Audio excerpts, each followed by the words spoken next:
Hello students, this is sixth set of 10 questions which have been asked in SSC CGL March 2020. ये sixth set है 10 प्रश्नों का जो कि मार्च 2020 में SSC CGL के एग्ज़ाम में पूछा गया है। तो ये 12 क्वेश्चंस का सेट है। तो आइए हम शुरू करते हैं आज का सेशन।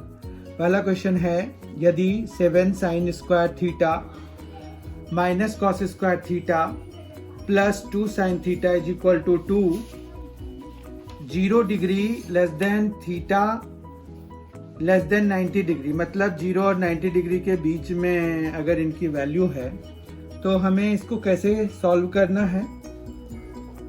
यहाँ पर हमें पहले तो यहाँ से थीटा की वैल्यू निकालने का प्रयास करना है।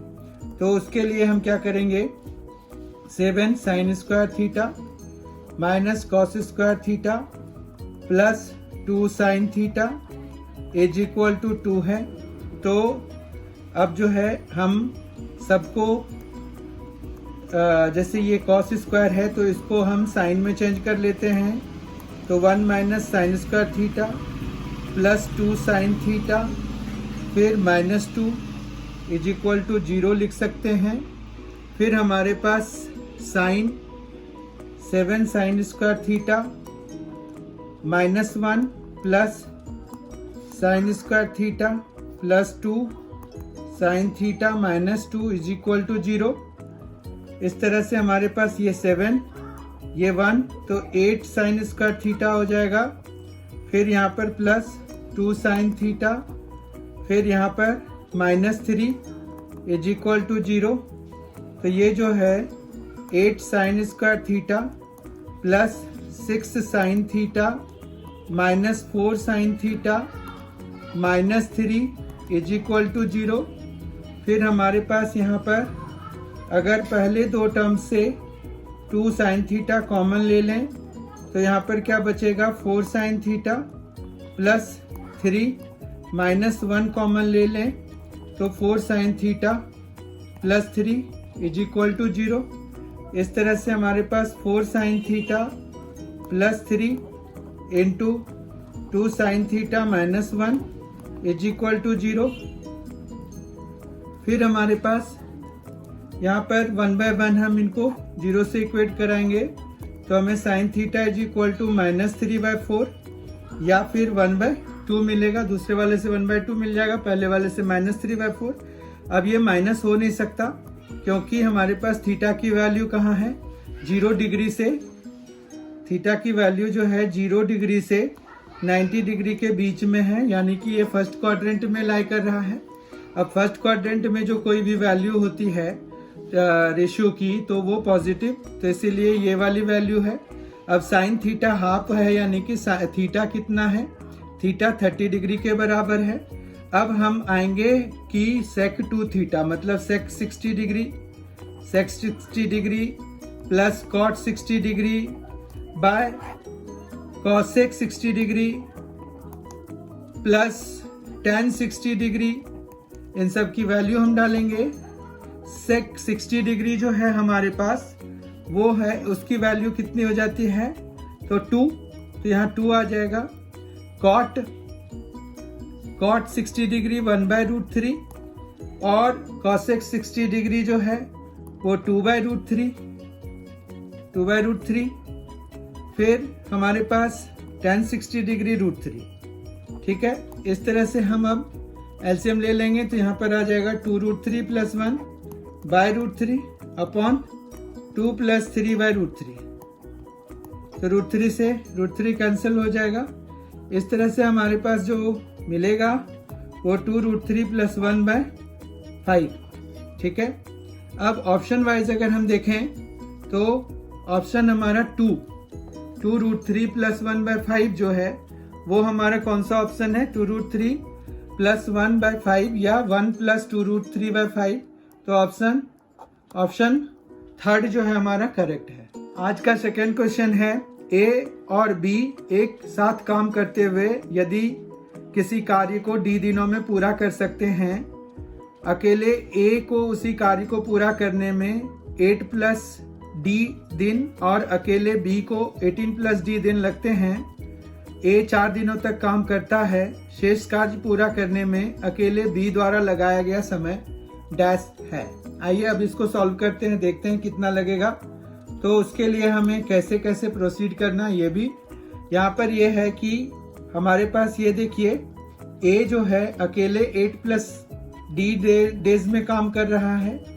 फिर अकेले जो है b 18 प्लस d डेज में काम कर रहा है और दोनों मिलके d डेज में काम कर रहे हैं। तो ये एक इक्वेशन बन जाएगा। इसको समझिए क्या किया हमने, यहाँ पर एक दिन में जो a ने काम किया प्लस b ने काम किया और दोनों का कंबाइंड काम जो है ये है। ये एक एक दिन का हिसाब किताब है, ठीक है।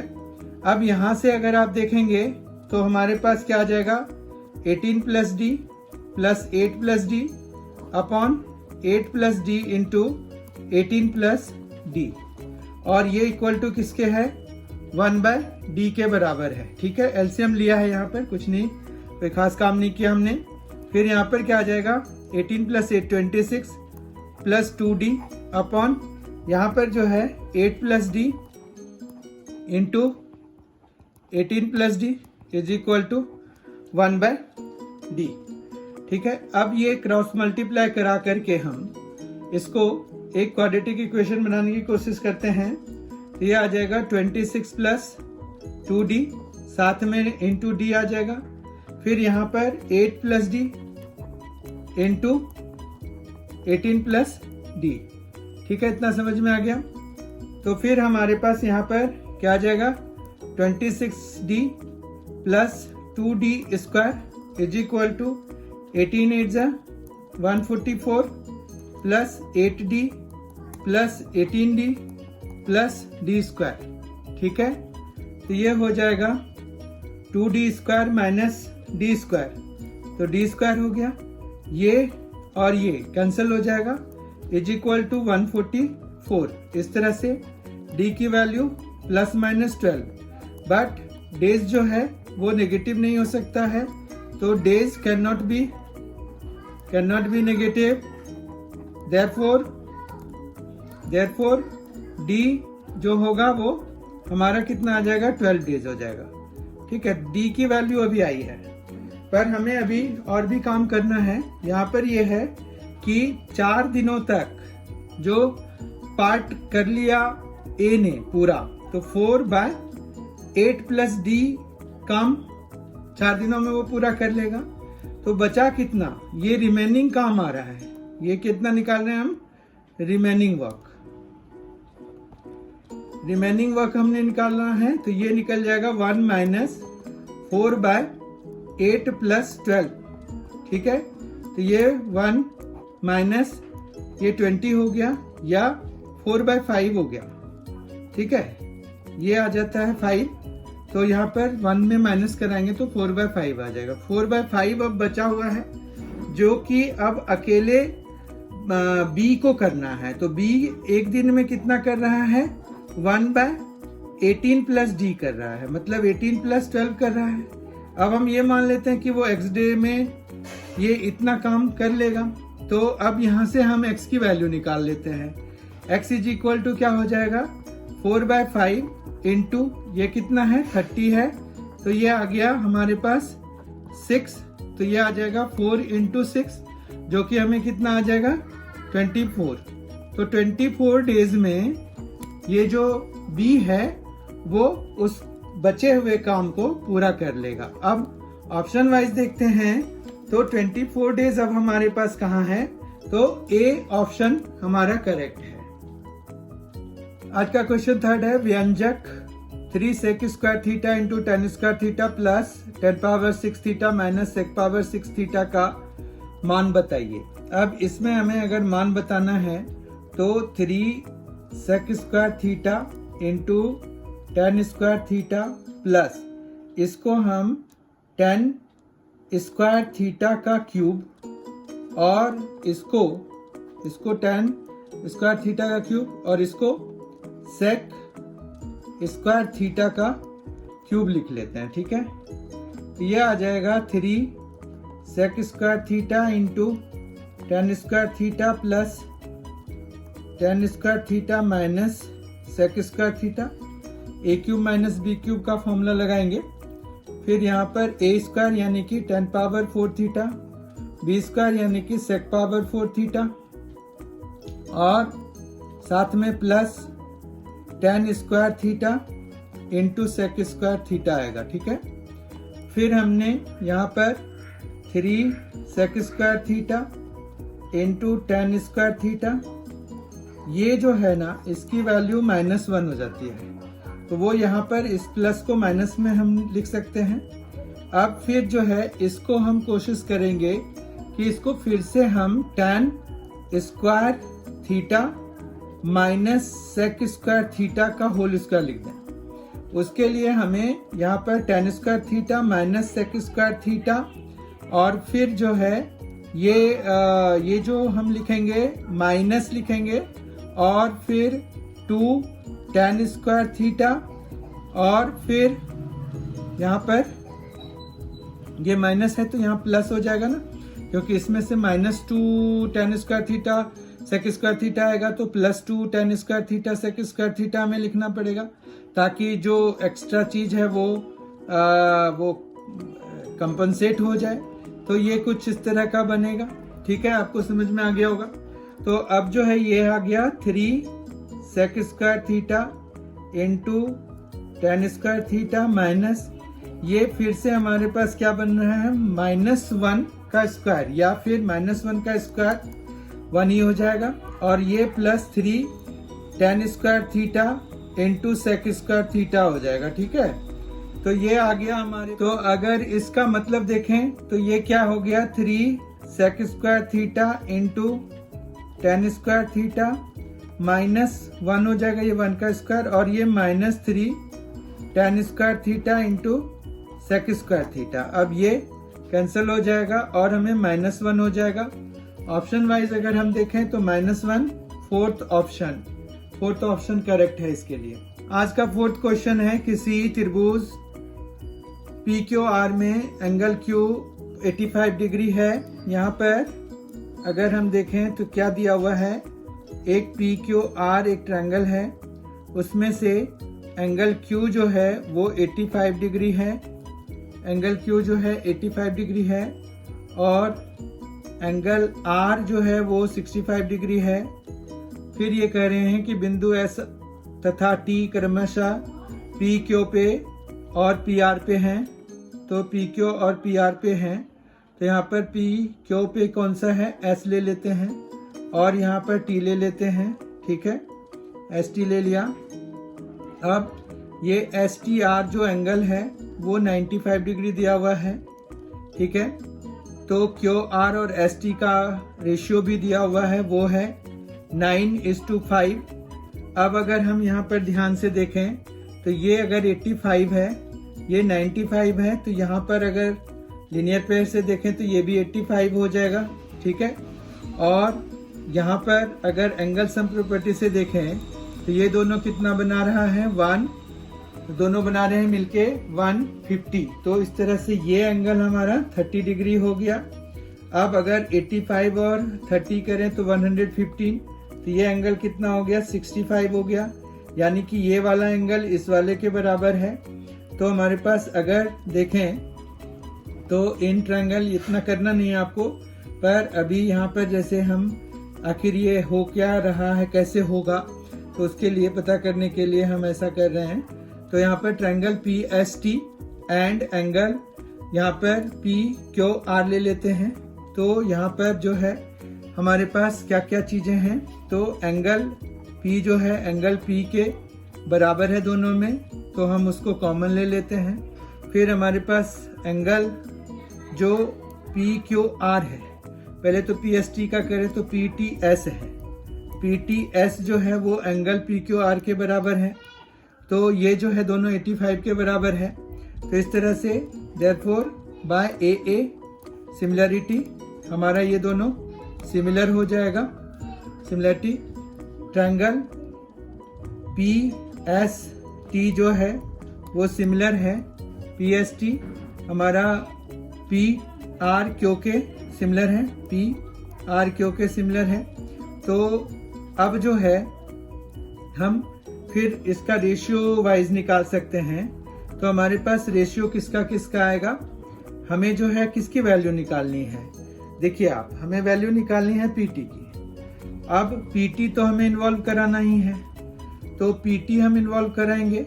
उसके बाद हमें जो है बाकी क्यू आर और एस टी का रेशियो दिया हुआ है, तो हम जो है पहले क्यू आर और एस टी के लिए लिख लेते हैं। तो Q R by S T, देखिए यहाँ पर क्यू आर और यहाँ पर एस टी वो इक्वल टू, फिर हमें क्या इन्वॉल्व करना है, यहाँ पर पी क्यू भी इन्वॉल्व करना है। तो पी क्यू फर्स्ट और थर्ड से बन रहा है ना, यहाँ पर देखिए आप, पी क्यू किससे बन रहा है, फर्स्ट और थर्ड से बन रहा है। तो यहाँ पर पी टी बन रहा है, तो हम P Q by P T लिख पाएंगे। ठीक है, P Q by P T लिख पाएंगे। ओके, अब हम इनकी वैल्यूज डाल देते हैं। क्यू आर हमें दिया हुआ है, Q R by S T का जो रेशियो दिया हुआ है वो 9:5 का है। ये देखिए 9/5 का है। Is equal to P Q की वैल्यू हमें है 21.6, तो हमें पी टी की वैल्यू निकालनी है।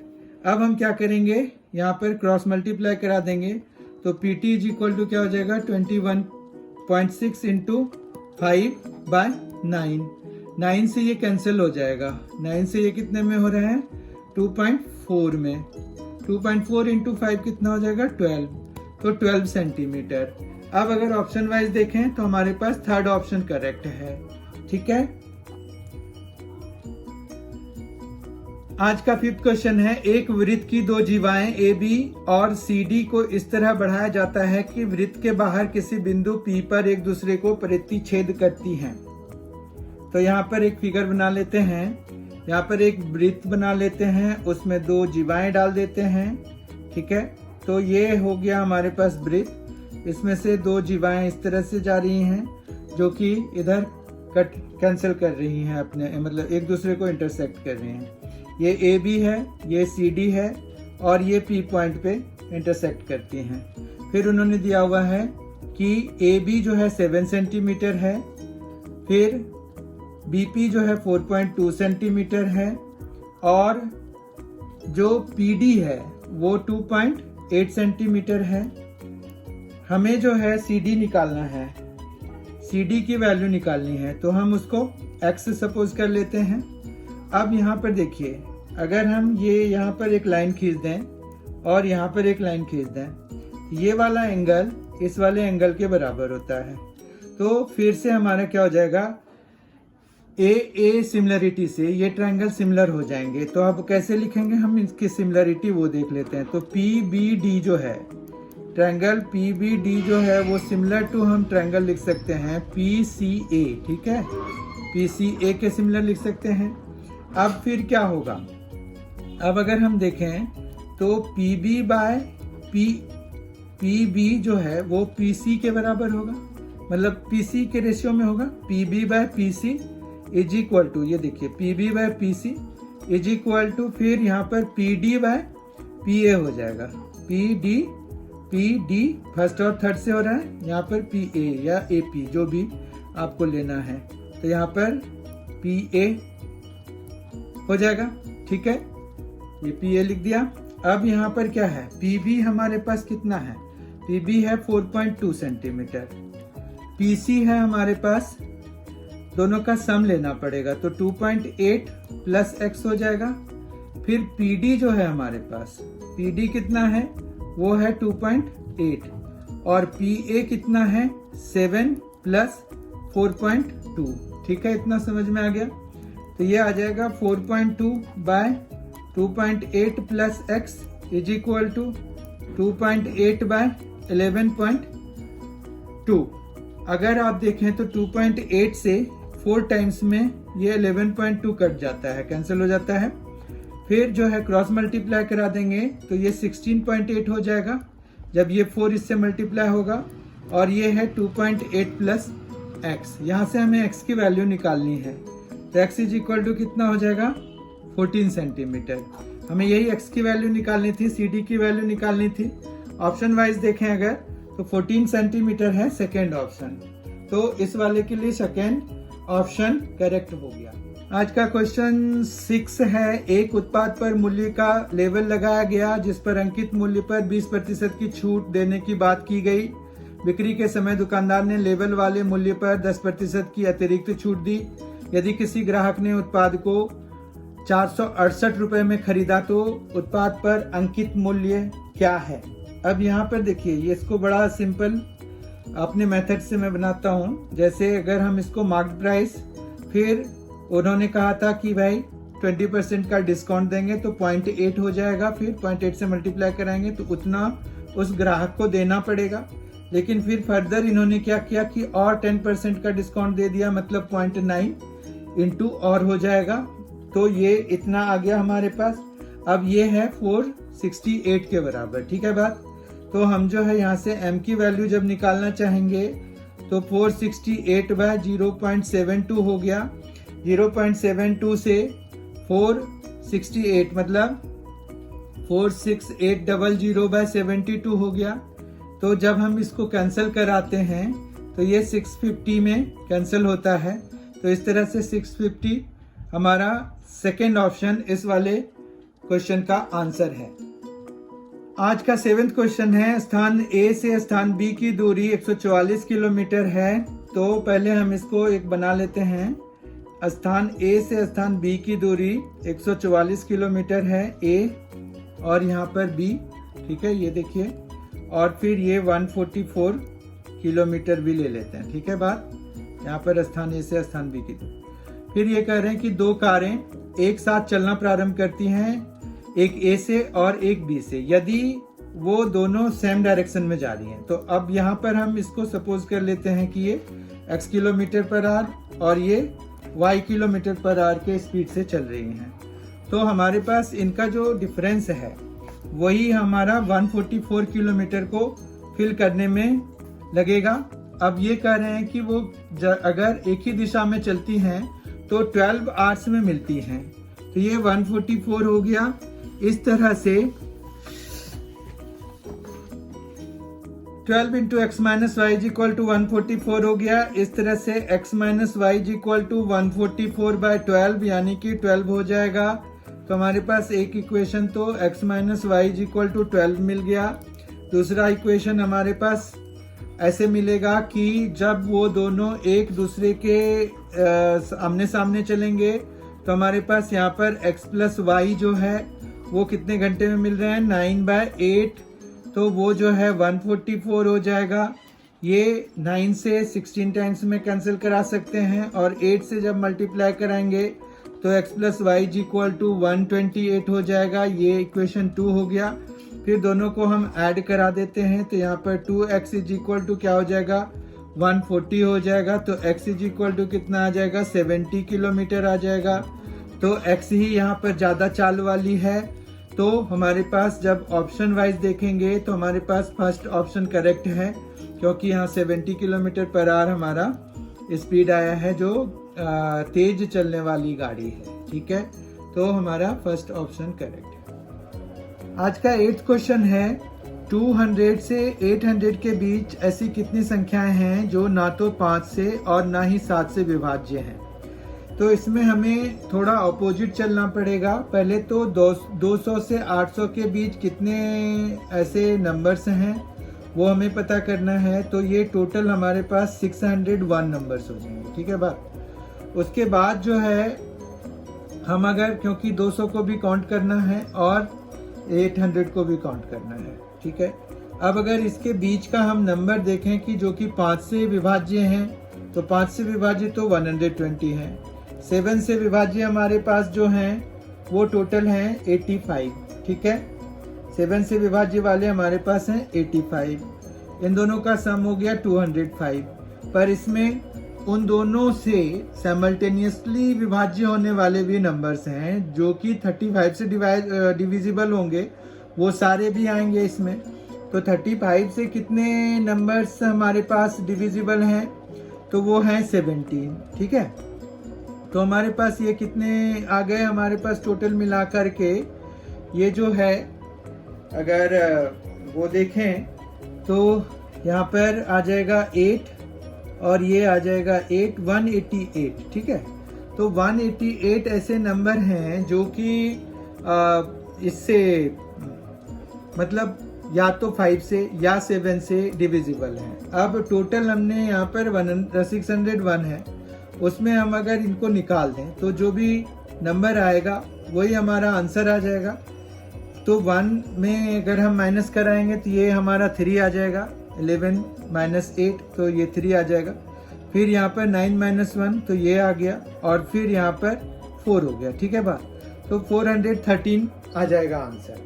अब यहाँ पर जो है 413 हमारा थर्ड ऑप्शन करेक्ट है। आज का 9th क्वेश्चन है, यदि 12x square minus 21x plus 1 is equal to 0 है तो 9x square plus 16x square power minus 1 का मान क्या है। ये थोड़ा ट्रिकी क्वेश्चन है, थोड़ा बहुत ध्यान से समझने की जरूरत है इसको। ठीक है, तो यहाँ पर हम कैसे करेंगे ये देखते हैं। यहाँ पर क्या दिया हुआ है आपको, 12x square minus 21x plus 1 is equal to 0 दिया हुआ है। ठीक है, तो हम यहाँ पर 12x स्क्वायर प्लस 1 को एक साइड रख के 21x को दूसरी साइड ले जाते हैं। ठीक है, फिर हम यहाँ पर स्क्वायरिंग बोथ द साइड्स करा देते हैं। ये आ जाएगा 144x power 4 plus 24x square plus 1 is equal to 441x square. ठीक है, इतना समझ में आ गया आपको। ये देखिए ये आ जाएगा। अब जो है हम क्या करेंगे इसमें, यहाँ पर 144x पावर 4 फिर प्लस 1 इज इक्वल टू ये कितना आ जाएगा 441x square minus 24x square. ये कितना हो जाता है हमारे पास 417x स्क्वायर हो जाता है। ठीक है, इतना समझ में आ गया। 144x पावर 4 प्लस 1 की वैल्यू हमारे पास आ गई। अब यहाँ पर जो हमें दिया हुआ है उस एक्सप्रेशन पे आते हैं हम। 9x square plus 16x square की पावर में क्या है, माइनस 1 है। ठीक है, तो हम इसको 9x square plus 1/16x square लिख सकते हैं। अब अगर आप इसको सॉल्व करेंगे तो ये आ जाएगा 144x पावर 4 एलसीएम लेने के बाद प्लस 1/16x स्क्वायर। ठीक है, इतना समझ में आ गया।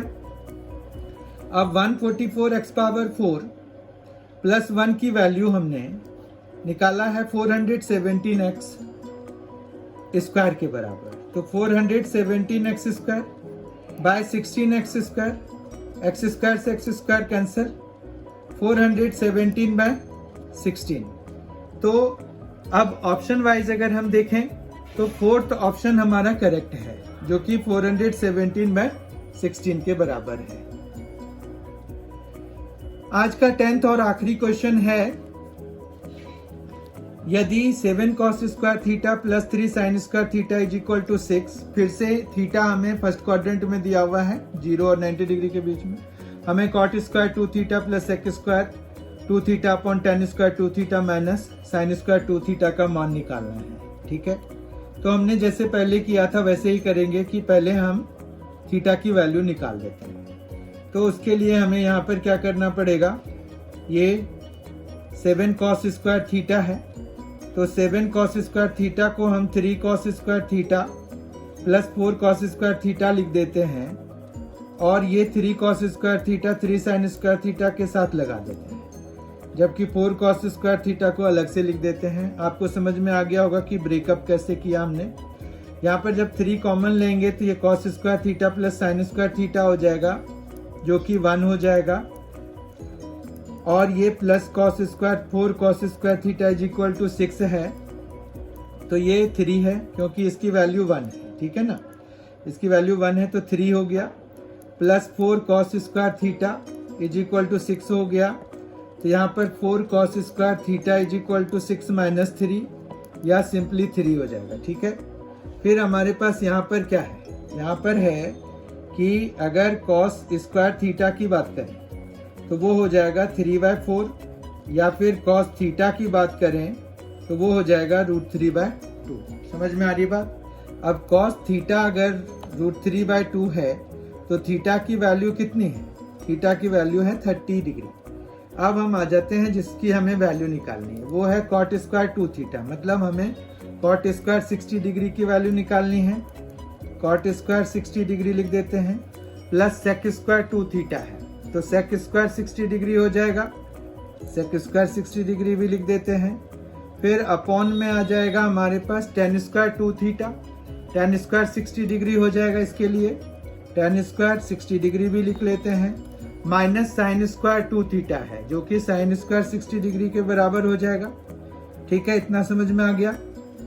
अब जो है कॉट स्क्वायर 60 डिग्री की वैल्यू, मतलब कॉट 60 होता है 1/√3 तो ये हो जाएगा।